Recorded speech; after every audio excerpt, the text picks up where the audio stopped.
Is the Hearthstone.fi Monday Night Community Tournament number 19. We will be starting the streams off with the semi-final of Kolde from Germany versus Zerux from Finland. And I'll just go ahead and give the players the get-go.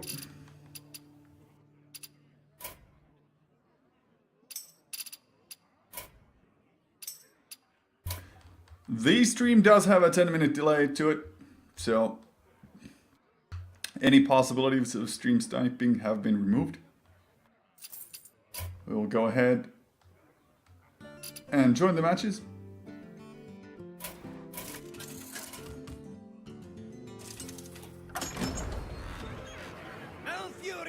Zerux has decided to go with his mage and Kolde with his druid. The lineup of the players' classes are fairly straightforward. Zerux has a druid, a mech mage, and a handlock, while Kolde runs a druid, a mech mage, and a control warrior. So I can fix anything.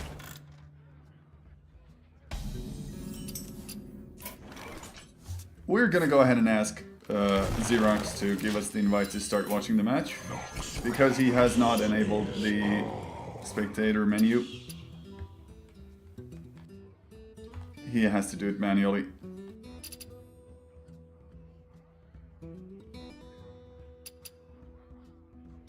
There we go. So let's open the spectator mode. What a nice hand for him right now. That is pretty great. When you're holding onto a mech warp burn, you can just go ahead and ramp as fast as you can with the clockwork nope into a turn 3 spider tank, or even maybe the Yeti, but he decides not to play the clockwork gnome. This is interesting. Definitely should have played the clockwork gnome for free, because this the way there's nothing left on the board to contest the Shade of Noxtremus. Maybe the plays from Kolde would have been different had there been a 2-1 existing on the board already. And it would have been able to clear out the Shade when it decloaks. The whoops from Zerux indicates to me that this was an honest to goodness mistake, because there's very little reason in not playing it back then. Let's see if it ends up affecting the game in a significant manner. The Clockwork Gnome will be able to remove the Shade of Noxtremus, but on the other hand, the Shade did just clear out the Annoyatron, so it got a little more value out of it than it otherwise would have. Kolde's hand, a little bit on the high edge of the curve, coining out the Druid of the Claw, most likely to happen here. Perfect response for the spider tank, using it as the 4-6 taunt. Zerux forced to use either a Frost Bolt or some other form of removal like a Fireball to get rid of the 4-6 if he wants to utilize the spider tank to its fullest potential. Meanwhile, in Kolde's hand, the MC tech will just stay there. Probably will not be used in the upcoming turns. Unfortunate for him is the fact that he's going to have to play it if he wants to play anything on this turn. Mainly due to the fact that all of the other cards are now completely unusable. He also runs double combo, so this low-threat play completely shutting down the turn in any other case. Deciding to use the Shapeshift to soften up low-threat, so if it attacks into the Druid Claw, it will trade and be removed from the board. Maybe this MC Tech will get value out of it by trading into the Polish Shredder or attacking into the Snow Chugger. By attacking into the Snow Chugger, you would effectively make it so that you can use the Shapeshift hero power in the future turns without being frozen. Solid. But using the 3-3 as a clear for the 4-3 takes it off some of the pressure on the board and enables you to use that innervate to play down the Engine of Lore so you can draw into the cards that you need. Completely respectable choice. Turn 7 is looking a lot like either a Shredder or the Swipe. I don't see him using the Force of Nature to clear the board for any reason. Xerox, with a hand like this, is pretty much just forced to play down the Cogmaster and do nothing. Maybe slow down the play by utilizing the Ancient Lores as a ping target, which means that he cannot freely clear out the Snow Jugger. The Mirror Entity coming down will be easily spotted by Kolde. Is it going to play around it by utilizing the Force? That would be a bit of a waste in my personal opinion. Using just a Shredder, giving the opposing player a Shredder, yeah, it's bad, but it's not that bad. You can trade your own Shredder for it as well. Using this Force of Nature as just a board clear, it feels like such a waste right now. You're only getting rid of a 2 mana minion and a 1 mana minion, effectively using 6 mana for 3 mana. One Shredder is not that big of a threat. Yes, he would have been holding on to 4, 7, 9 damage. But on the other hand, his hand was only 2 cards thick right now. And the end result is pretty much still the same, since they top deck the Shredder. Anyways, you definitely do not want to give a Sludge Belcher. So now that you have the 8 mana, you can go ahead and drop both Shredders to answer his double Shredders. Nothing in Zerux's hand right now would be useful against these except for the Flame Strike, so it's of course going to get played down. Getting this Unstable Ghoul is actually quite useful for Kolde because of the fact that it combos so well with Armor Smith. That Death Rattle also giving more armor, even enabling this Polished Shredder to be removed with the Shapeshift later on. But I believe we're going to see a swipe on turn 9 to the face, especially now that the double swipe has been drawn. See what pops out of the Shredders. If it's something like Doomsayer, then he will not be playing the Sludge Belcher. But since it's not Doomsayer, the Sludge Belcher is the best play right now. Playing the second swipe makes little sense. You want to hold on to it since there's only 2 low value targets on the board. The Sludge Belcher will not get killed completely, only with the 1-2 will be left on the board after the attack from this Frostwolf Grunt and the ping. There's nothing to activate the Blast Mage right now. Oh, well, spoke too soon. Mechanical Yeti combined with the Goblin Blast Mage is in fact going to be enough. I think the order of play in which he proceeded to play down these minions was wrong, because he should have first attacked with the 4-2 into the 3-5, used the hero power to make sure that it pops the Sludge Belcher, then drop down this Mechanical Yeti on the other side of the totem, and then this Blast Mage on this side of the totem, with a very high likelihood of the slime getting at least 2 damage from the Battle Cry. So there's small placement error, small error in how you want to play the turn out. Let's see if it ends up being meaningful. This is effectively removing 2 attack value from the Blast Mage and wasting 2 damage from the Battle Cry since they went into the 3-5 body of the Sludge Belcher when you only needed 1, really. Maybe it is tournament inexperience, maybe it is something else, I cannot say at this time. Using the hero power in combination with this slime would have enabled him to remove this Flame Tongue Totem, which in my opinion would have been enough. But since he's holding on to the Force of Nature Savage Roar combo, he's going for that magical number of 14 hit points. And it seems Zerux knows this already, since he's emoting well played. If the Druid player did not have the combo in their hand, they would have prioritized this Flame Tongue Totem down.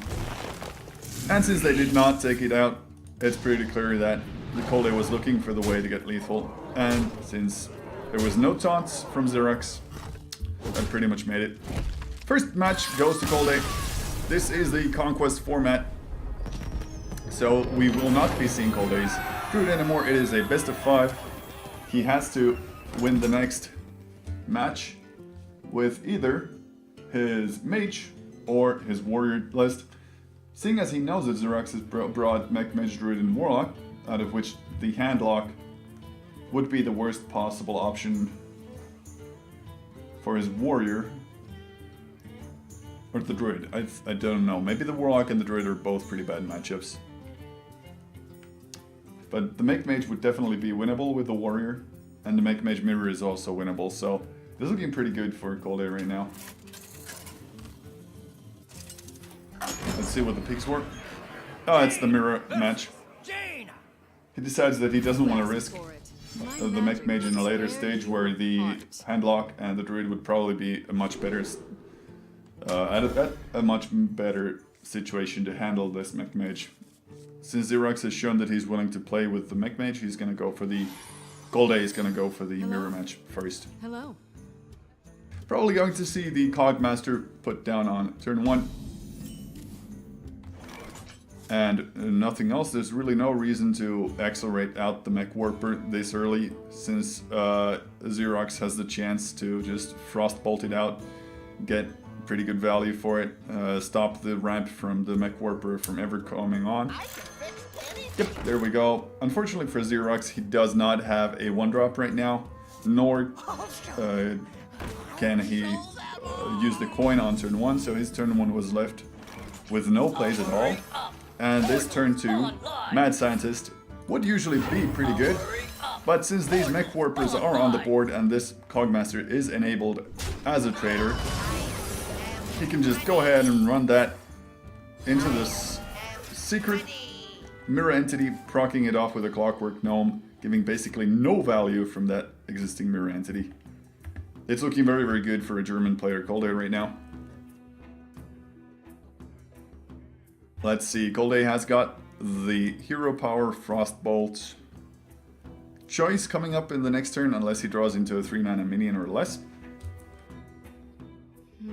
Xerox's plan basically right now would just be Mech Warper, nothing else, or just playing the Mirror Entity Secret.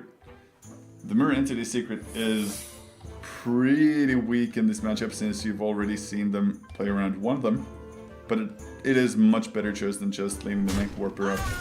Deciding to remove his own Clockwork Gnome to soften the Mech Warper is an interesting choice.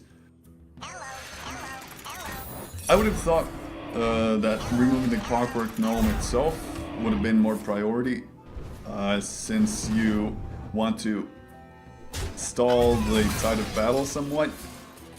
On the other hand, going for this Mech Warper makes it so that it's only got 1 hit point left, which enables the Fire Blast to go ahead and remove it come next turn. These Whirling Blades deciding to stay in my hand as a bogus card, they will get removed sooner or later. That top-decked Frostbolt knew its place. Perfect target for it to remove the first Mech Warper, which was buffed with the Whirling Blades, and then go ahead and use the hero ability. Even though that happened, it's still very, very hard for Zerux to come back due to Kolde's very, very significant board presence. The chance for him to start accelerating somewhat, though, are pretty good, and he is holding onto the Flame Strike, while Kolde only has the Frostbolt plus Blast Mage. We'll see where the Blast Mage decides to hit first. Very, very lucky hits by removing the Mech Warper. That's pretty much the best possible target those 4 hits could have gone to. And it's still just turn 6, so the Flame Strike's not being able to be played this turn. Kolde is threatening lethal next turn with double Blast Mage and his Frostbolt in his hand. Zerux basically just forced to play down the Goblin Blast Mage, hope for the best, maybe get a target for the Fire Blast to remove the taunt, and enable the Pilot Shredder to trade up, which it does happen. He does get a little bit lucky there, getting 2 hits into the Annoyatron. Had he not gotten those hits, the situation would have been much, much worse. And no way out of the lethal, really. This way, he bought himself 1 more turn. The Flame Strike probably gonna go down. Let's see what pops up. Just a basic loot hoarder. You're gonna get 1 card out of that. Of course, removing the loot hoarder from the board, just so the chances of getting lethal from a single Frostbolt are smaller. Job's done. Something needs tinkering? Now he would need a Fireball Well played. Well in order to get lethal, which he did not have this turn. He does hold on to the Archmage plus the Emergency Coolant, which will give him the required Fireball come next turn. I don't see a way for Zerux to deal 27 damage onto this board. in any feasible way. There's not enough in his hand to significantly slow down Zerux after the Archmage is played down. What would maybe enable him to stay alive? First, play the Antonitis, freeze the 4-3, maybe attack the Brewmaster into the Annoyatron. Yep, to take out the Divine Shield. Basically, this Fireball means that Zerux is on a 1-turn timer and he knows he can't make it. So he's gonna go ahead and concede the match, making it 2-0 for the Kolde, getting a win out of his Druid and his Mage. We're gonna go and see him pick his Control Warrior, against which I'm sure the Zerux will change decks. You don't want to be playing Mage against a Control Warrior. That's a pretty bad matchup for you to begin with. The Druid or the Handlock? In all honesty, I think the Druid might be better because of the fact that Warriors get the Executes, Warriors get the Shield Slams that deal with the big giants that come from a Handlock. Yes, the Zerux should pick the Druid for the upcoming Warrior matchup. It's gonna be an uphill battle. Even if he wins this one, he's gonna have to take a win with a Mech Mage against the Control Warrior and with the Handlock against the Control Warrior. So it's almost doesn't matter whichever deck he picks. He knows that the opposing player will be playing the Warrior and he will have to win all the matches with those.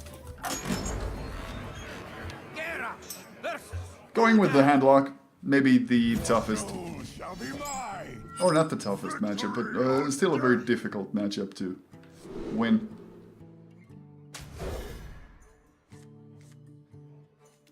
And Kolde's hand, not that great when it comes to early game. The Acolyte of Pain is pretty good, but Sludge Belcher and Sylvanas Windrunner are fairly slow. Zerux opting to not play the Zombie Chow, even though he has it on turn 1. He wants to hold on to the card, realizing it's not that important in this matchup. It's actually a lot more valuable just to be held in your hand as a starting card to enable the Mountain Giant on turn 4. I do agree there. Playing against the Control Warrior, the only thing that the Zombie Chow would do is remove these possible armors from the Warrior player, and thus provide you with some sort of barrier against the upcoming armor up value, so to speak. But this time, playing the Mountain Giant in this matchup, or even just playing the Twilight Drake as a bigger minion, should be more useful. Opting to play the Twilight Drake first before the Mountain Giant is a very good decision in my opinion, because of the fact that this Acolyte enabling the Execute on just the Drake is much better than on the Mountain Giant itself. Always sacrificing a smaller value minion first makes a lot more sense. Now that you've gotten the value out of the Zombie Chow, it's not that bad to be played right now, but the Acolyte will get 2 cards with the Zombie. So I don't think he should have held on or played it out that much. He, on turn 5, could have just tapped and played the 3-mana Mountain Giant down, denying the Acolyte from making any draws. This enabler pretty much just gave the Warrior card advantage, and that's not so great.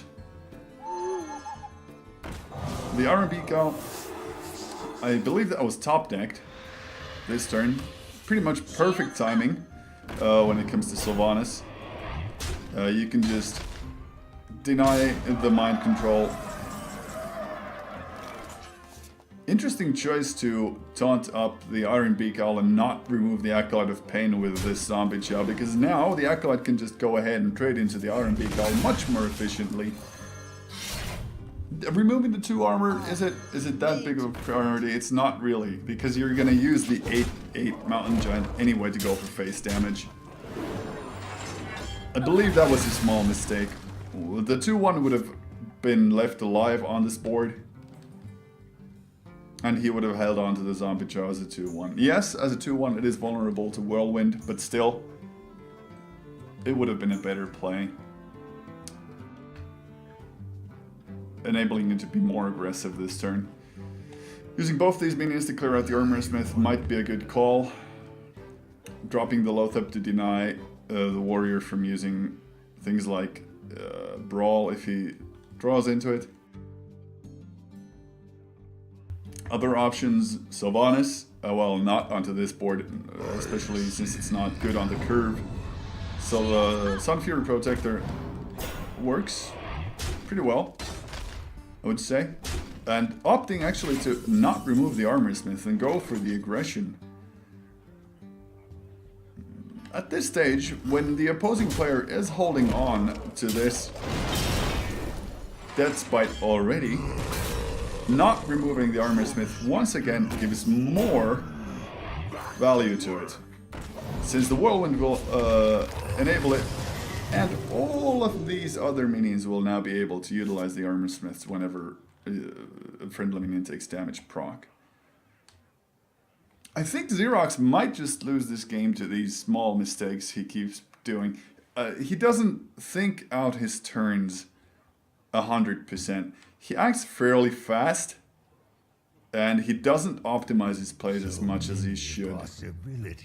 Now this Sludge Belcher is going to generate at least 1 or 2 armor, even if Ragnaros hits it directly.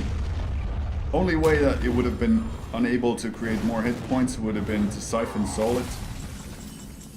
This 2-2 on the board, easily killable with the Sludge Belcher or even just the Shield Slam. At 8 mana versus an opposing Ragnaros, you can just go ahead and drop Shield Maiden with the existing armor that you get from the Armor Smith, and then use that second Shield Slam, or was that the first one? Still the Shield Slam you've been holding on to for such a long time. Once more an example of why Zerux should have absolutely removed this Armor Smith. It would have been unable to push Kolde this far in armor count. He wouldn't have been able to remove the Ragnaros. The match that was looking very good for the Handlock has actually started to shift in such a manner that the warrior has been able to stay alive for as long as he has. No time for games.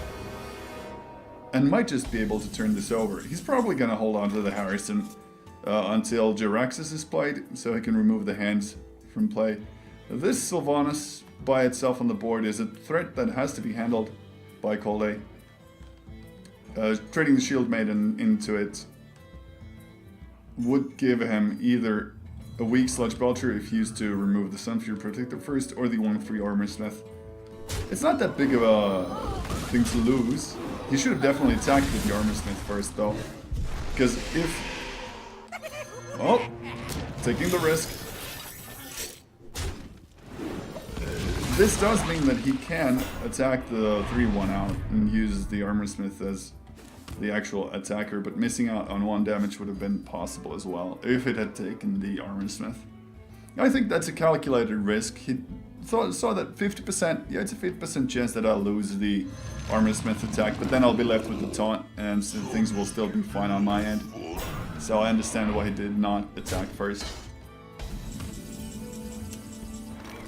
This Dr. Boom on the board makes it so that the Sludge Belcher gets cleared out fairly easily, and these Boom Bots will probably RNG out. Yep, RNG out the smaller guys. And this top deck Shield Slam once again proving to destroy the 8/8s easily and fastly. Playing out the Loatheb denies the Siphon Soul, so I do understand why he plays it right now.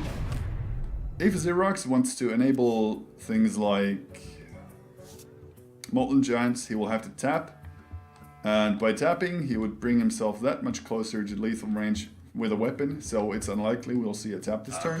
The Big Game Hunter from the top of the deck, a very nice draw for Zerux, and dropping down the Sludge Belcher as a Ford holder, completely understandable. You don't want to be taking this 5 damage, since at 10 mana the Grimash enabler with Cruel Taskmaster means 12 plus 5 is 17 lethal.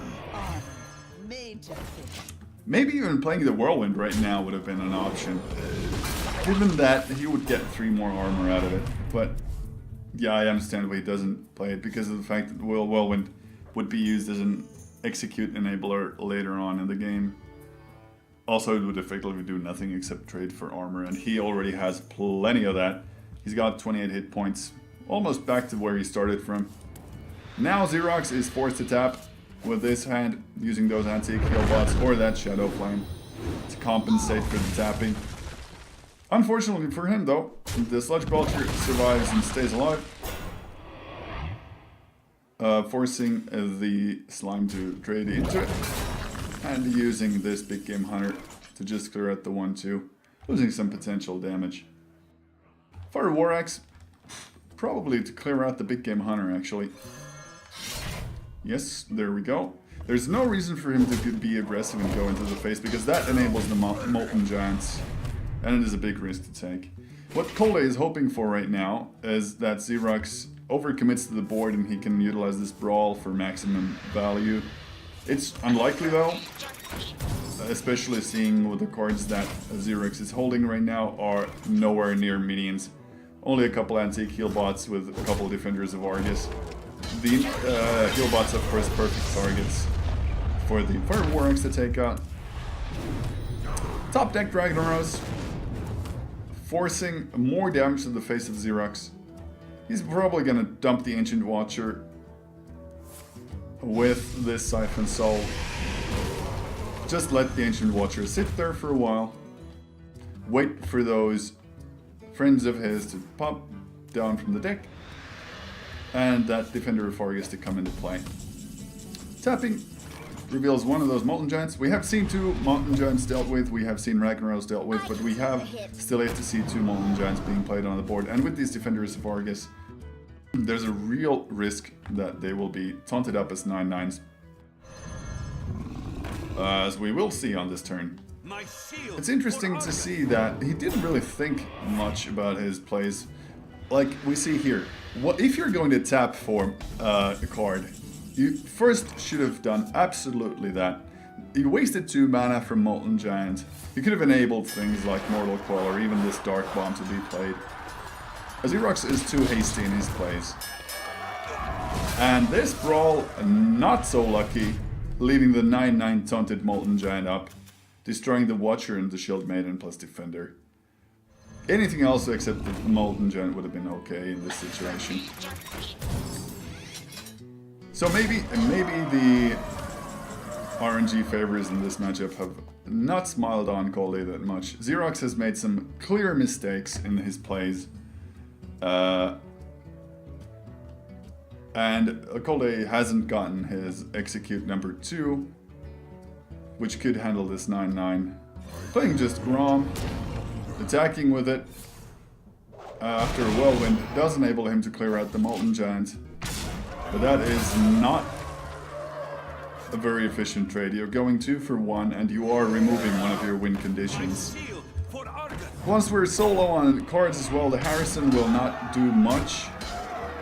Although Zerux does have less cards in his deck, he's still in a very, very bad position. This Big Game Hunter, removing the Molten Giant, is a little bit too little too late. I believe there's lethal on the board come next turn. 6 damage from hand, 11, 13, 15, oh, not quite, 18, a bit off. Deciding to play the Harrison Jones makes a lot of sense because of the fact that he doesn't even want to draw these cards from the Jiraxis. He would fatigue himself to death. And this 5/4 on the board at least does something. Now he's got 9 damage in his hand. So this Hellfire top deck, exact lethal.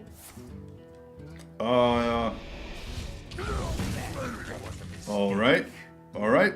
Instead of lethal, he decides to go for some sort of weird BM play. Not calculating the damage he's holding on to. Let's see if this ends up losing him the game. That's mistake number 5 by my calculations. Yep. Using the Fire War Axe for great value. The Cruel Taskmaster to enable the trade with Harrison. Antique Heal Bot will be removed with this Taskmaster as well. Dr. Boom, last card in the deck. Very tough to handle though. Alexstrasza. Well, Kolde is probably going to remove one of the Boom Bots, set himself up to 15 with Alexstrasza as a defensive measure. Let's see if it's enough. 7, 8 plus 6, that's 8 plus 6. 14 damage, 1 off. If the Boombot's Death Rattle hits the face, then Zerux will win. If it doesn't hit, goes for the Alexstrasza, he might lose. Alright, so 2, 7, 10, 13. It is lethal once again. Yep, there we go. The Boombot hitting face for exact lethal. Despite making a few mistakes, Zerux gets the match. Tough cookie to beat. Especially if he sees this VOD. It's going to be hard. I'm gonna go ahead and post that the stream is live on the chat channel. You are going to see a be right back screen for just a while. Don't go anywhere.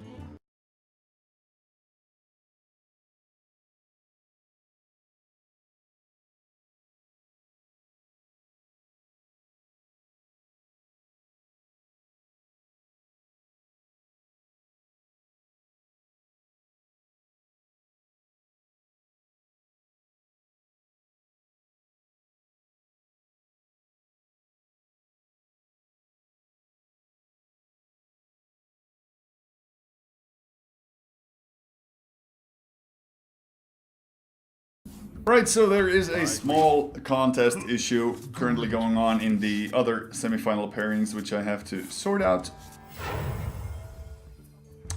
This matchup against Kolde is still playing the Control Warrior and Zerux still playing the Druid.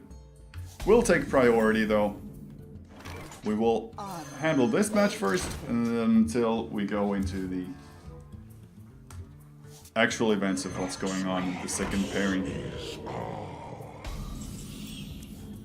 Seems like a coin wild growth coming out of the Druid enables him to play a turn 2 Shade of Noxramas, and the Warrior just playing an Armsmith on turn 2 and a Hero ability on turn 3. No reason to waste this Taskmaster or this Big Game Hunter in this matchup yet. Playing second wild growth on turn 4 into a Shapeshift, enabling him to play the Sylvanas on the upcoming turn as a ramp druid, getting these 2 wild growths early on. Very, very nice. Pretty much ensuring that you get the most optimal start. There were a couple of innervates in there. He could have had the Savage Stream, which we saw in a previous tournament this week. Or actually previous week. Sorry about that. Playing the Hero Power with the Fire War Axe. Actually leaving the Fire War Axe unplayed. He could have gone for the Fire War Axe face damage if he wanted to. Just go for 1 charge. Maybe look for targets to get removed. On the other hand, if Zerux does end up attacking with the Shade into this Armorsmith, this Deathspite would have to override the Fire War Axe, so in a way this does make sense. Playing the Deathspite this turn, removing the Sylvanas Windrunner with the minion as well, making this Mind Control effectively do nothing. It means that the Fire War Axe was played just right, and Zerux still cannot take the Shade out of its stealth, because it would just get removed immediately with this weapon in the Death Rattle. Ancient of Lore, perfect timing for a second Ancient of Lore. More card draws. The Druid will not be running out of cards anytime soon. He's also holding on to the Mind Control tech for now. When you're playing against a Warrior, it's unlikely it'll get good value, but you never know. There's also not been a chance to play this vanilla 3-3, so I understand why that's been done. Playing the Sludge Belcher means that he will ignore the Warrior's Sylvanas, which is probably just gonna go for the face damage and aggression. Popping out this Shade from the stealth makes a lot of sense, since the Warrior, yes, can use the Whirlwind Execute to take care of it, but it still has done its duty in softening up the Warrior's face as a 6-stat attack minion. And also to use an Execute on just a Shade pretty much means that the bigger targets for it will not suffer. Zerux doesn't hold on to the, or does not have the combo right now in his hand. I'm not 100% certain whether or not they run it. So let's wait and see. This Sylvanas getting absolutely magnificent value from the Shade of Noxramas with the Cruel Taskmaster removals onto the slime that was spawned from the Sludge Belcher. But where did the Armorsmith attack? Let's see. Oh, it was just played. Tool So dislocator. they did get one more armor out of it from the attacks as well. The MC tech that I mentioned previously, taking out just a Cruel Taskmaster, not getting lucky enough to remove the Shade of Noxtramas. This swipe giving 3 armor, but also enabling the removal of the Shade with the Wrath combo. Pretty much perfect timing. You could have even argued that using this Innervate for the hero power would have made sense to remove this Cruel Taskmaster from the board, because now the Taskmaster can be used to clear out Xerox's own Taskmaster, in which case this Armorsmith will stay alive and continue to harass the Druid. It's not looking very good once again. Subpar plays from the Finnish player compared to the German powerhouse Kolde. This 4/6 Druid of the Claw, fairly easily removed with the existing minions. Yeah, maybe even utilizing this whirlwind would have made sense, but since the Shield Maiden is at 1 hit point, I understand why it's decided to not play it. Sludge Belcher, perfect defense against the Novice Engineer. The worst possible pop you can get from a Shredder, aside from a Captain's Parrot. Both are 1/1 stat-wise and do absolutely nothing on the board. It's looking not so great for the Druid player, unless he manages to draw into his combo win conditions and to just eke out a couple of turns while they wait for something useful to happen. Drawing the Keeper from this Ancient Lore means that saving this Innervate for later use actually paid off, using the Keeper of the Grove to silence the Sludge Belcher so he can utilize the 1/1 to get rid of the Shield Maiden before it gets to trade well into the Ancient Lore. Bit lucky there to get the top deck that he needed, but that's sometimes the way it goes. Maybe he will attack with the Sludge Belcher into this Keeper of the Grove. Yes, he will, to clear the board away completely. As the warrior, you're of course afraid of the combo right now. If those 2 minions would have been left on the board, oh my lord, there we go. It would have been lethal had he not cleared it out completely. Xerox just going to load the board with his own Sludge Belcher and the Shade of Noxtramas. Try and soften Kolde's pretty significant armor lead. This might even force him to use the Brawl, because of the fact, well, the Loatheb means that he's not forced to use it yet. Using the weapon as removal for the Sludge Belcher, and then this 3/1 to attack into the 1/2 means that by utilizing the Loatheb, the Druid cannot use their combo next turn, forcing down the Big Game Hunter from the Warrior as well. Because if you hold on to it, it's not gonna get value. You're only afraid of dying to combo at this stage of the game. Druid of the Claw as a 4/6 Taunter or as a 4/4 Charger. The 4/6 Taunter making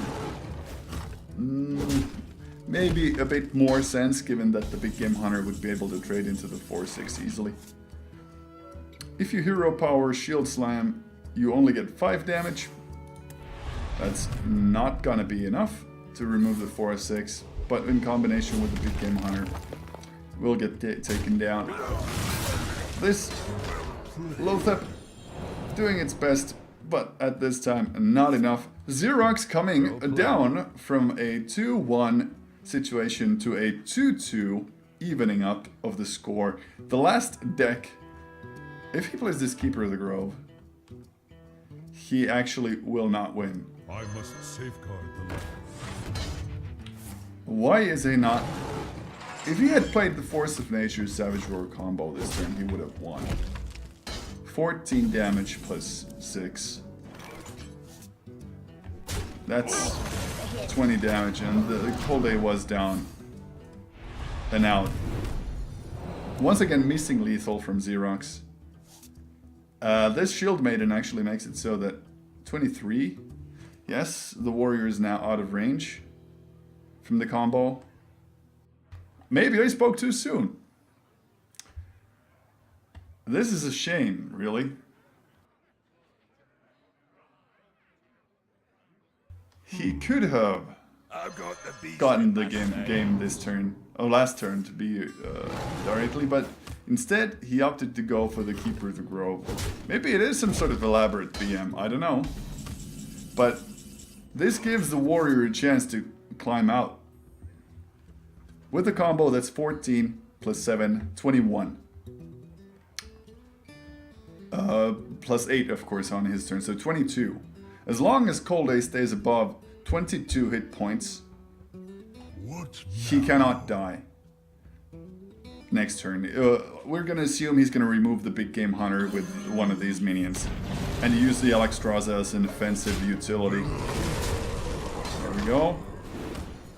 7, 6, 8, plus 14, 22. That's exact lethal. That is exact lethal. 8, 14. He didn't have the required amount of mana to play the Alexstrasza plus the hero ability. In my opinion, yes, this is a play to win the game with the Alexstrasza. Because he assumes that Zerux didn't have the combo yet. Because had he had the combo, he would have won the game already. So now that he sees that Zerux was holding on to the combo all this time, I'm going to bet that he's going to feel quite bad about not playing the hero ability. He assumes the top deck is going to be the win condition here. 8 plus 14 is 22. Kolde is sitting at 22 hit points right now. This should be game over and to 2-2. waits for no one.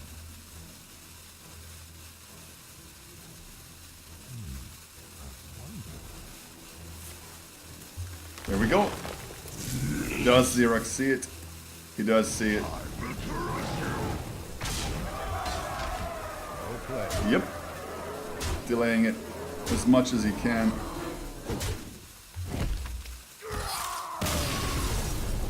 Maybe it was some sort of elaborate BM. It did pay out. The match score is now tied at 2-2. While we wait for the last battle, Mech Mage versus Control Warrior to go out, I'm gonna go ahead and check how the tournament itself is going.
And there we go. We're back in the match. It seems we're on turn 4 or turn 5.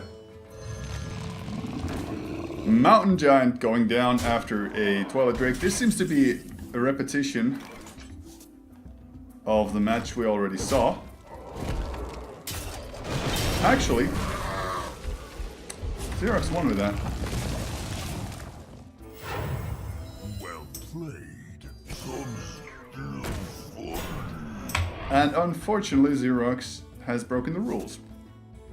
Seems Kolde will be going to the final.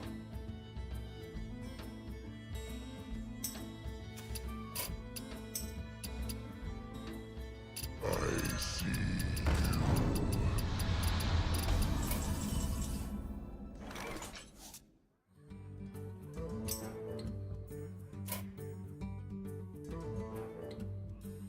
On major fit. Back to work.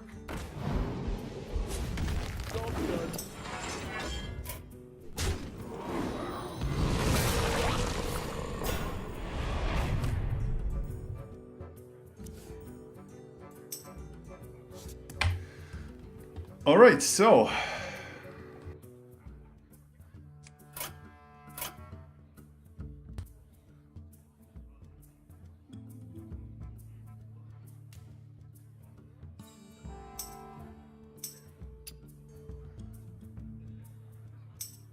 I wonder.